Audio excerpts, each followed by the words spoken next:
Okay, boys and girls on the internet.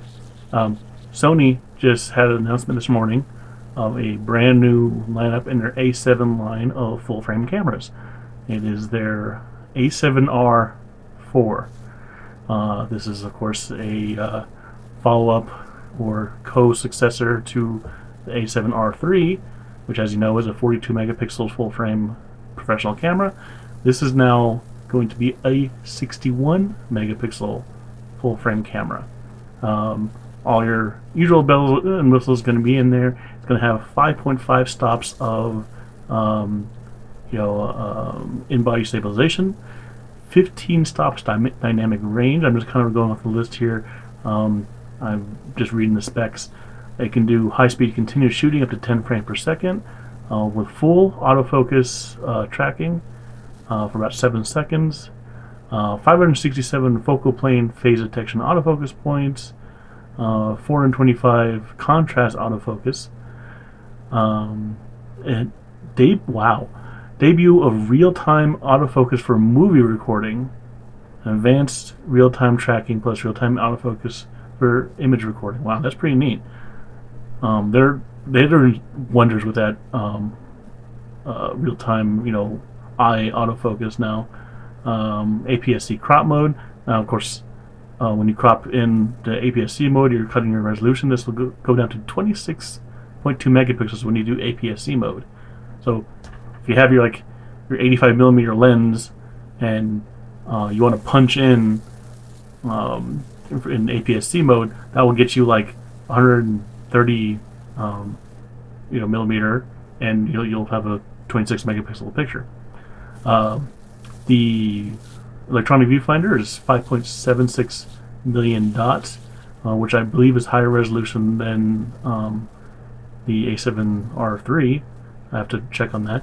Upgraded connectivity, including high-speed Wi-Fi support, wireless PC connectivity, FTP wireless transfer, and faster data transfer via USB and more. I wonder if it's going to have USB-C ports. I hope it does, because here it's 2019. Get a USB-C port on your camera.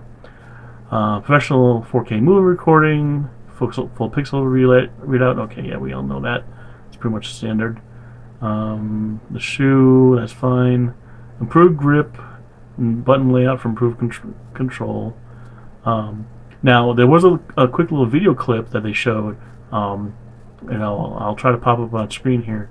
And they showed an improved. It looks like a bigger battery grip. The A7 lens, you have a battery grip where you can add another battery to it, but this one looks bigger for some reason. I don't know if it's really bigger. But here's something interesting here. Where did I see it? There's a couple of cameras that do this, where they do what's called pixel shift technology, which you have to have your camera extremely stable, and because the image sensor can move on its own, with its image stabilization, they turn that on its head and allow it to shift a pixel over. And this is pixel shift multi-shooting, and most of the time with pixel shift, it does four pictures. It takes a picture, shifts over, takes a picture, shifts down, takes a picture, shifts back over, takes a picture. Usually, for most cameras, this one says it could do 16 pictures full resolution.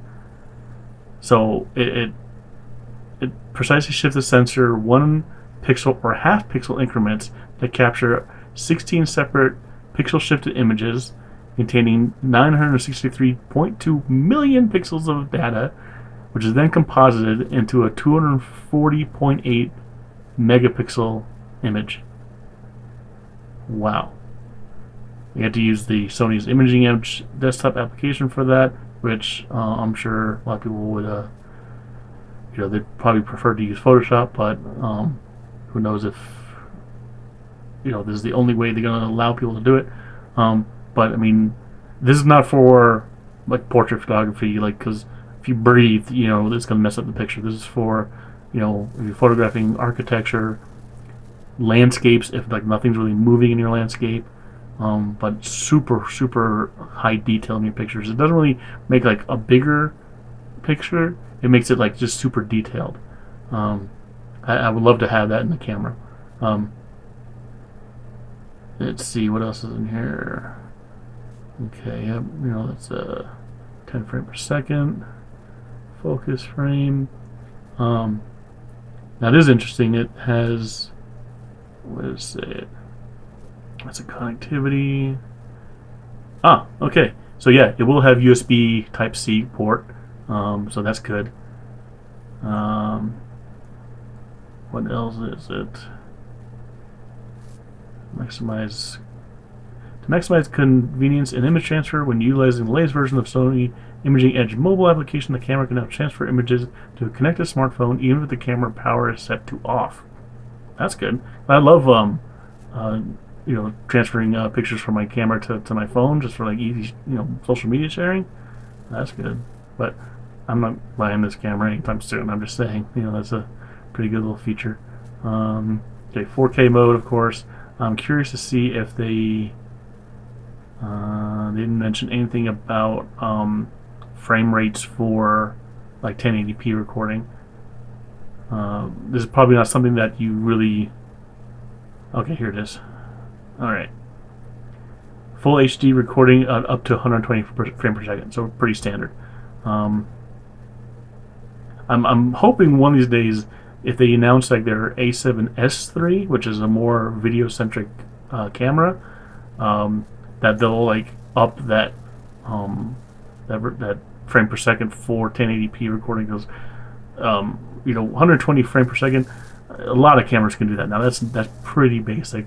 I know a lot of people are more into 4K stuff, but I'd rather see a higher frame rate to like really get like slow-mo stuff. Like give me a 240 frame per second or something. That'd be awesome, or even higher. They have phones, Sony's own phones, that can do like 1,000 frames per second. Of course, it's like really bad resolution, but battery life has been improved. 660 images captured per charge, which that's always dependent on a lot of things.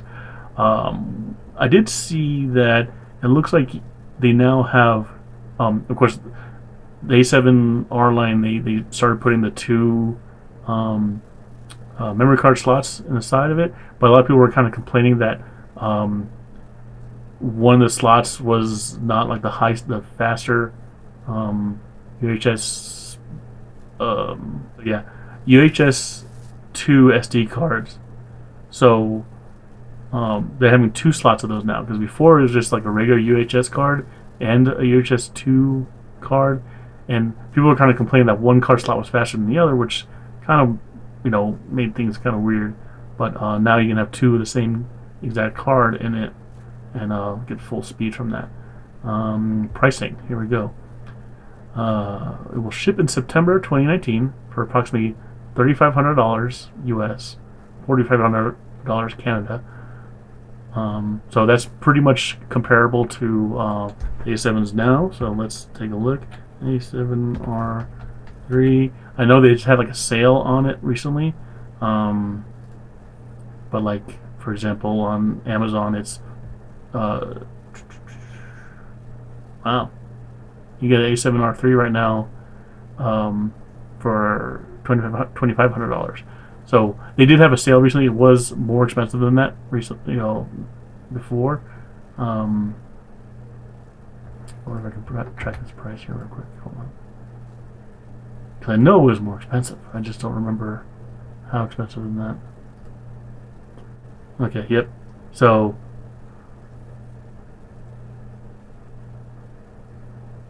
they had a couple of sales here and there, but just a few months ago, like in April, the A7R 3 was averaging about $3,200. So it dropped about $700.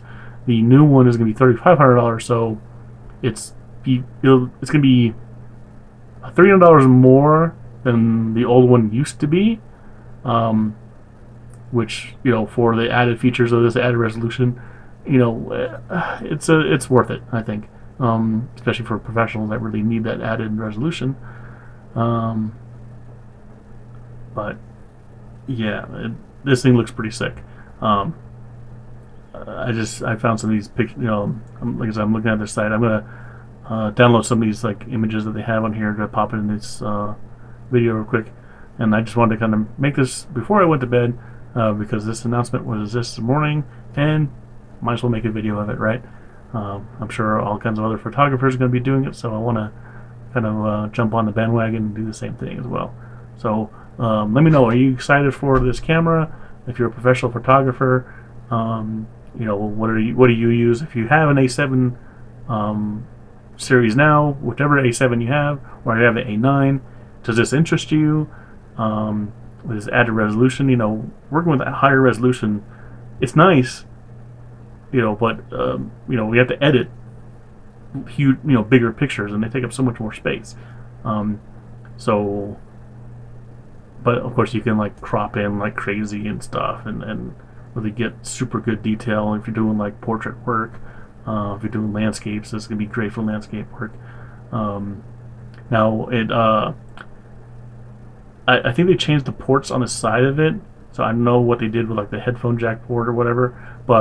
And once again, it doesn't have like a flippy out screen, which for a camera like this, I wouldn't expect it. This is not a vlogging camera. This is $3,500, 61 megapixels, not for vlogging. No, but it looks pretty badass, and Sony's really showing up the competition pretty bad. Like I know Canon and Nikon, they have their now full frame mirrorless cameras that a lot of people are loving.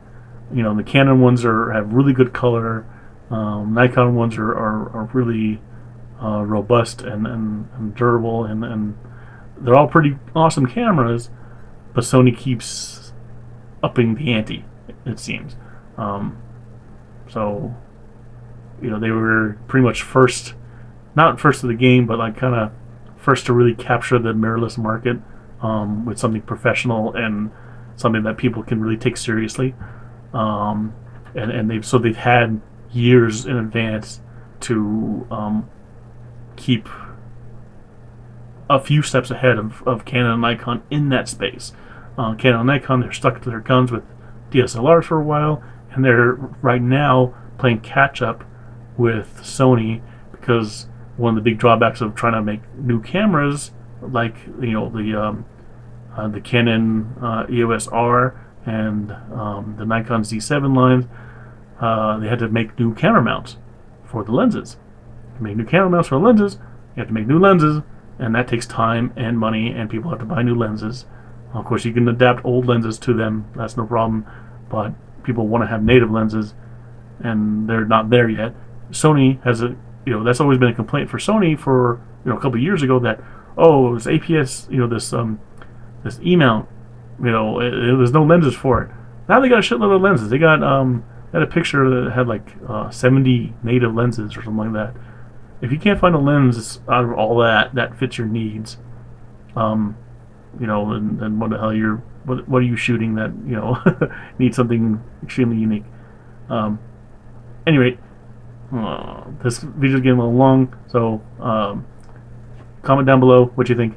I'll edit this real quick and get it out there, and yeah, looks like exciting stuff. I can't wait to see what Sony announces else, other things that they'll announce if they have more down the pipeline. People keep rumoring that they're going to come out with a A7000, which is like it's a rumored like APS-C sensor in a more A7 line body, like a little bit bigger body with a little more robust features. We haven't seen that yet, but we'll see. Again, A7S3, people have been waiting on that for a while. I'm pretty sure that's going to come this year.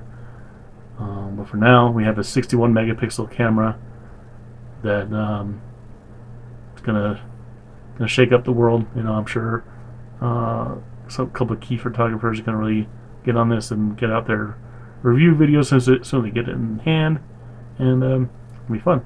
So thanks y'all for watching. Let me know what you thought about my recap here, and I'll talk to you later. Bye.